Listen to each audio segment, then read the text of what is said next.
에도 크게 기여할 겁니다.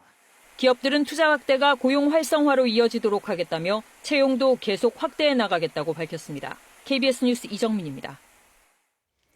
순직 해병 특검팀이 서울구치소를 찾아 윤석열 전 대통령에 대한 첫 옥중 조사를 실시했습니다. 조태용 전 국정원장이 청구한 구속 적부심은 기각됐습니다. 신현욱 기자입니다. 순직 해병 특검팀이 윤석열 전 대통령 조사를 위해 서울구치소를 찾았습니다. 윤 전 대통령이 옥중 조사를 받는 건 처음. 영상 녹화 장비가 있는 공무상 접견실에서 수용번호가 적힌 수의를 입은 채 응했습니다. 특검팀은 윤 전 대통령이 이종섭 전 국방부 장관을 호주로 도피시켰다는 의혹을 조사했습니다. 지난해 초 해병 순직 사건 수사 외압 혐의로 공수처 수사 대상이었던 이종섭 전 국방부 장관, 출국 금지 상태였습니다. 그런데 지난해 3월 돌연 호주 대사에 임명돼 출국했습니다. 특검팀은 윤 전 대통령이 이 전 장관을 도피시키기 위해 외교부와 법무부 등을 동원한 게 아닌지 캐물었는데 윤 전 대통령은 진술 거부권을 쓰지 않고 혐의를 부인한 걸로 전해집니다. 호주 대사로 보내고 아그레만까지 받았는데 무슨 런종섭이니 하면서 정말 본인도 아주 인격 모욕을 당하고. 조태용 전 국가정보원장에 대해 구속적부심사를 진행한 법원은 구속 상태를 유지하기로 했습니다. 조 전 원장은 계엄 선포 사실을 미리 알고도 국회에 즉시 보고하지 않은 혐의 등으로 지난 12일 구속됐습니다. 비상계엄 선포 계획 듣고도 국회에 보고하지 않은 이유 있으신가요? 조 전 원장 측은 압수수색을 통해 증거가 충분히 압수됐고 관련자를 회유할 가능성도 없다며 석방을 요구했지만 법원은 받아들이지 않았습니다. KBS 뉴스 신현욱입니다. 관봉권 띠지 폐기 의혹과 쿠팡 퇴직금 불기소 외압 의혹 규명을 위한 특별검사가 임명됐습니다. 이재명 대통령은 안권섭 법무법인 대륜 대표 변호사를 상설특별검사로 임명했습니다. 상설특검은 별도의 특검법 제정 없이 곧바로 가동할 수 있으며 수사 기간은 최장 90일입니다. 어제 저녁 전북 전주시에서 차량 석 대가 부딪혀 1명이 숨지고 4명이 다쳤습니다. 또 고속도로를 달리던 차량에서 불이 나 2명이 숨졌습니다. 박민철 기자입니다. 승용차 앞부분이 완전히 박살났고 도로에는 파편이 흩어져 있습니다. 다른 승합차도 형체를 알아보기 힘들 정도로 부서졌습니다. 어제 저녁 6시 20분쯤 전북 전주시의 한 도로에서 차량 석 대가 잇따라 부딪혔습니다. 이 사고로 승용차 운전자인 60대 남성이 크게 다쳐 병원으로 옮겨졌지만 결국 숨졌습니다. 또 승합차 운전자와 동승자인 임산부 등 모두 4명이 다쳤습니다. 경찰은 운전자 등을 상대로 정확한 사고 경위를 조사하고 있습니다. 고속도로 한가운데서 시뻘건 화염이 뿜어져 나옵니다. 지금 불이 더 커지고 있어. 오늘 새벽 3시 10분쯤 경북 영천시 상주간 고속도로를 달리던 유조차가 사고로 불이 났습니다. 이 불로 2명이 숨졌고 차량 10여 대가 잇따라 들이받는 등 2차 사고가 났습니다. 경찰과 소방당국은 정확한 화재 원인을 조사하고 있습니다. 오늘 새벽 0시 20분쯤에는 경기도 양평군 청운면의 한 야산에서 불이 나 3시간 40분 만에 꺼졌습니다. 산림당국은 산림 인근 주택 창고에서 시작된 불이 산으로 옮겨붙은 것으로 보고 있습니다. 산림당국은 작은 불씨도 대형 산불로 번질 수 있다며 주의를 당부했습니다. KBS 뉴스 박민철입니다. 베센트 미국 재무장관이 이달 안에 정상회담 합의대로 협정이 마무리될 것이라고 밝혔습니다. 또 고물가에 대해서는 내년이 되면 정책 효과를 실감하게 될 것이라고 설명했습니다. 뉴욕 박일중 특파원입니다. 트럼프 미국 대통령과 시진핑 중국 국가주석이 회담한 지 3주가 가까워지고 있는 가운데 월스트리트 저널은 중국이 미국의 군사 목적 히토류에 대해 수출을 까다롭게 할 거라는 보도를 내놨습니다.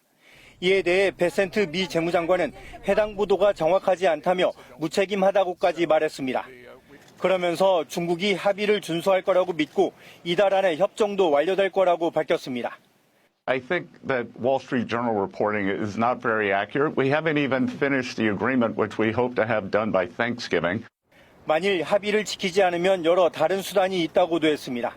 다만 그 가운데 미국 주식시장에서 중국 기업을 퇴출시킬 거냐는 질문엔 즉답을 하지 않았습니다. 트럼프 행정부의 경제정책에 국민들의 불만이 높은 것에 대해선 내년에 체감하게 될 거라고 내다봤습니다. 내년 초 팁과 초과근무 수당에 대한 대규모 세금 환급이 이뤄질 것이고 관세 인하에 따라 물가도 낮아질 거라는 설명입니다. I would expect in the first 2 quarters, we are going to see the inflation curve bend down and the real income curve substantially accelerate. And when those 2 lines cross, Americans are going to feel it. 상호 관세에 대한 대법원의 판결에 대해선 이미 관세로 히토리와 펜타닐 등 여러 문제를 해결했고 대법원도 관세 환급에 따른 혼란을 피하고 싶어 할 거라며 트럼프 행정부에 유리한 판결이 나올 거라고 주장했습니다. 뉴욕에서 KBS 뉴스 박일중입니다. 미 해군이 카리브해에서 마약 밀수 의심 선박을 격침하는 영상을 공개했습니다. 마약 밀수국으로 베네수엘라를 지목하며 세계 최대 항공모함이 이끄는 항모전단을 카리브해에 배치하면서 이 일대 군사적 긴장감이 높아지고 있습니다. 보도에 김양순 기자입니다. 미 해군 전투기가 한 선박을 조준하더니 폭격합니다. 빠른 속도로 항해하던 선박은 순식간에 폭발한 뒤 불길에 휩싸여 바닷속으로 잠깁니다. 미군 남부사령부는 현지 시각 14일 최근 마약 밀매 혐의 선박을 격침해 마약 테러리스트 4명이 사망했다며 해당 영상을 공개했습니다. 트럼프 대통령이 마약과의 전쟁을 선포한 이후 카리브해에서는 최근 선박 20여 척이 격침됐고 최소 80명 넘게 사망했습니다. 이런 가운데 미 해군 최대 핵추진 항공모함인 제럴드 포드호가 이끄는 항모 전단이 지중해에서 이동해 카리브해에 진입했습니다.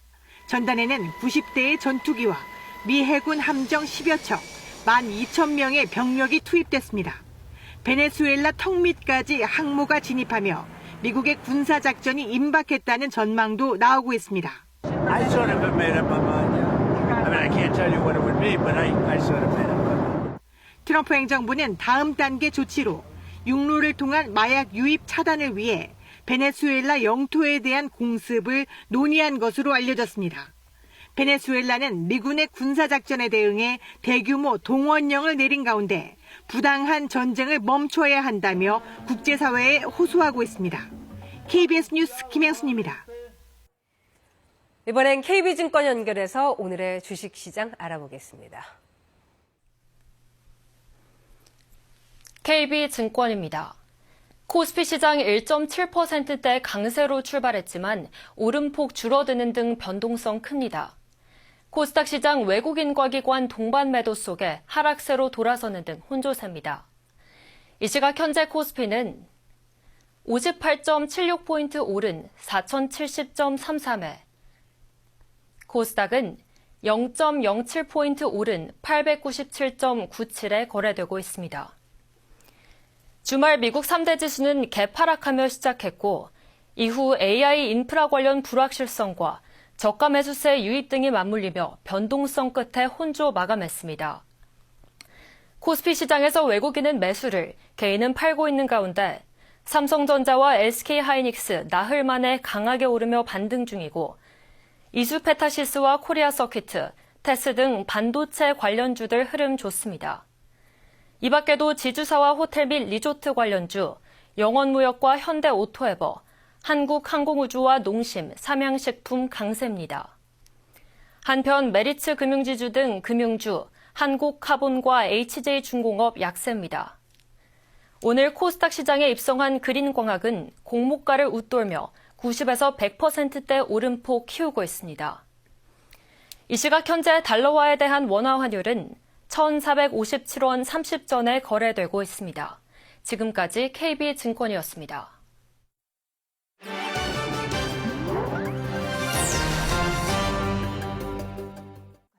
일본 각지에서 곰의 습격으로 인명피해가 잇따르자 마을에 나타난 곰을 경찰이 소총으로 퇴치할 수 있도록 하는 조치가 시행됐습니다. 삿포로시의 한 주택가, 곰의 것으로 보이는 발자국이 선명합니다. 이와테현 하나마키 공항에서는 곰이 활주로에 나타나 한때 활주로가 폐쇄되기도 했습니다.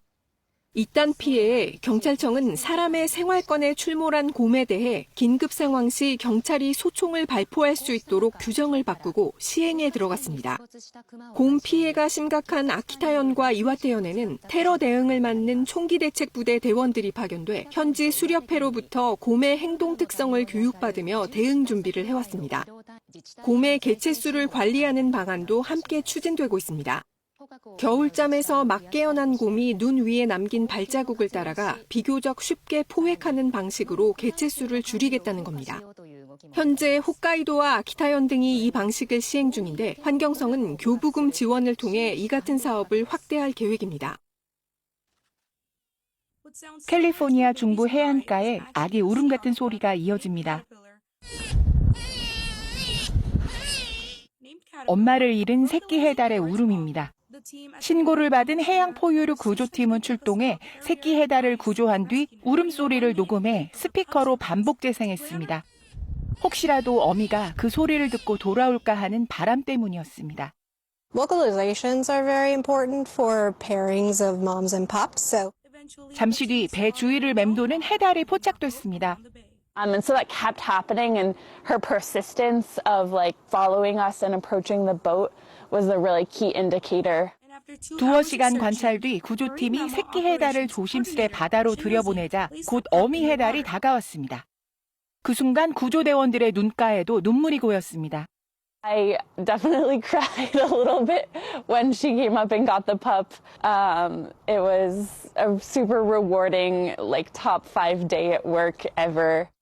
멸종 위기종으로 보호받는 남방 해달의 개체수는 3,000마리 정도. 이번 구조와 재회는 해양생물 보전의 성공 사례로 기록됐습니다. 오랜 유혈 분쟁 끝에 안정을 되찾아가는 중앙아프리카 공화국. 그간 아프리카 각지에 흩어져 있던 난민 수만 명이 귀환하고 있습니다. 이들은 먼저 생계를 복구하는 데 집중하고 있습니다. 이곳은 여성들이 모여 비누를 만드는 곳입니다. 파묘와 착색제를 섞어 반죽 작업을 하는데요. 유엔 난민기구는 비누 제조와 뜨개질, 원예 같은 기술 교육을 제공하며 난민들의 재정착을 돕고 있습니다.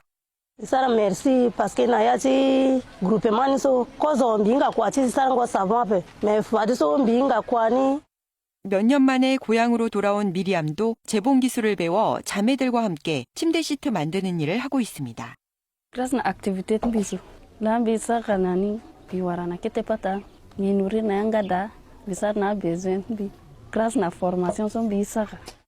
평화를 되찾은 고향에서 다시 미래를 그리는 사람들. 유엔 난민기구는 그러나 지원금 부족으로 이런 회복 속도가 둔화될 수 있다며 국제사회의 지속적인 관심을 촉구했습니다.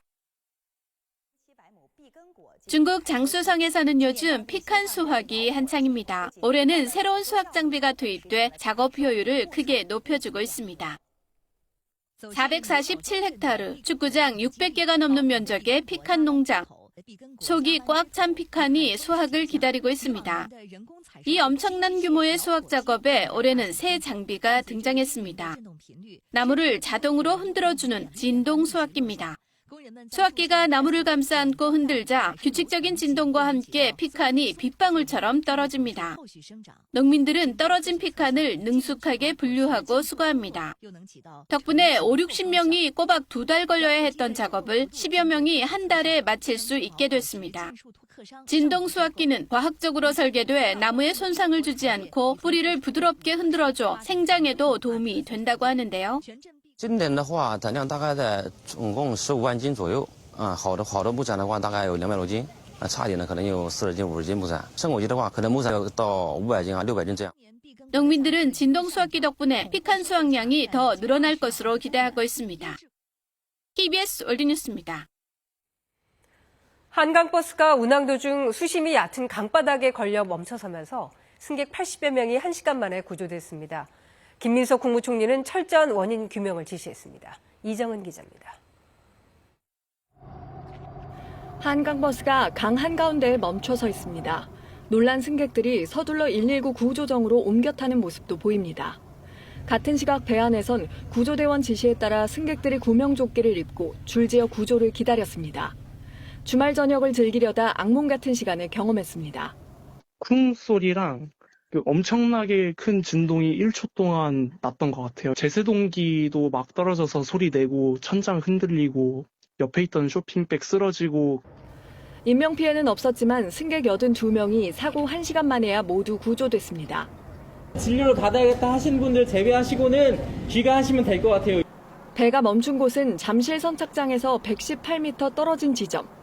수심이 얕고 가스관도 매장돼 있어 평소 운항에 주의가 필요한 곳이었습니다. 서울시는 잠수부를 투입하고 수심 데이터 등을 종합한 결과 항로를 벗어난 배가 수심이 얕은 강바닥에 걸린 것으로 파악했습니다. 서울시는 당분간 마곡에서 여의도 구간까지만 한강버스를 운항하기로 했습니다. 사고 선박은 오는 19일 저녁 만조 때 이동시킬 예정입니다.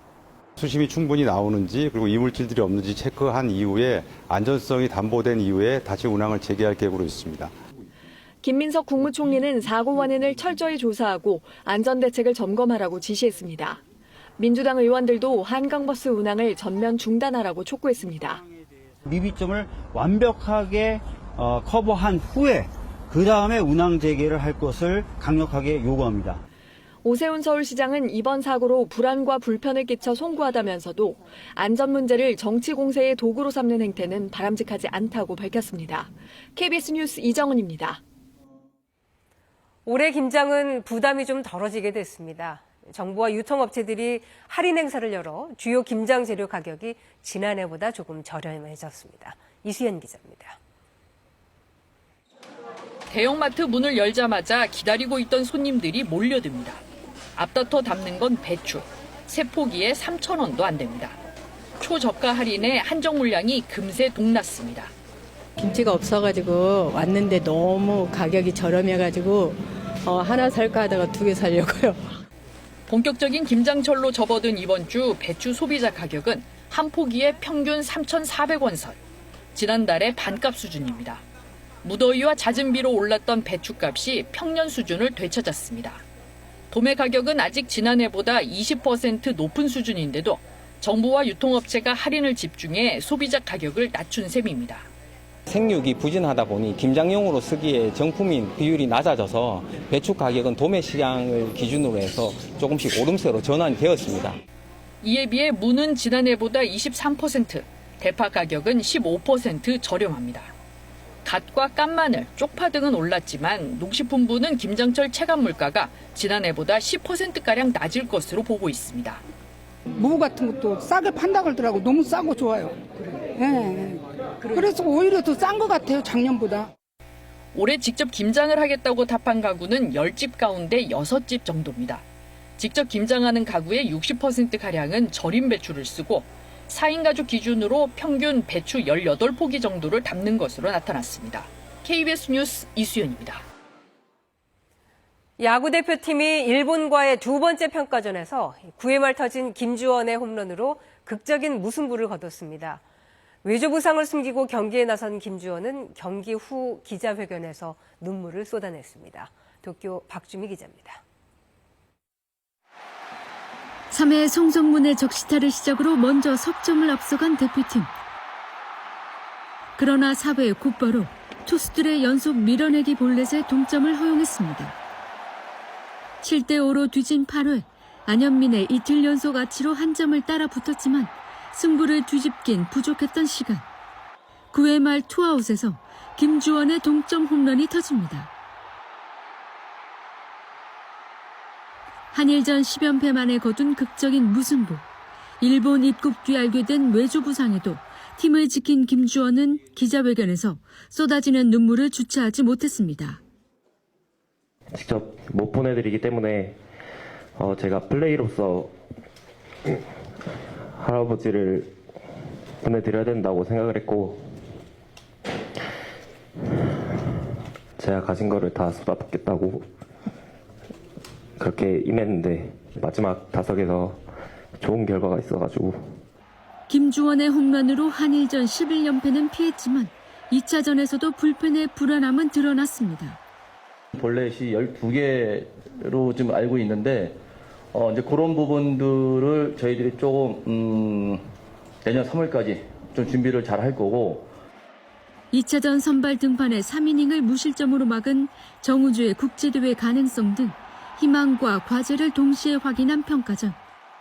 대표팀은 내년 1월 사이판 전지훈련을 시작으로 WBC 본선 경쟁력을 마지막으로 점검합니다. 도쿄에서 KBS 뉴스 박주미입니다.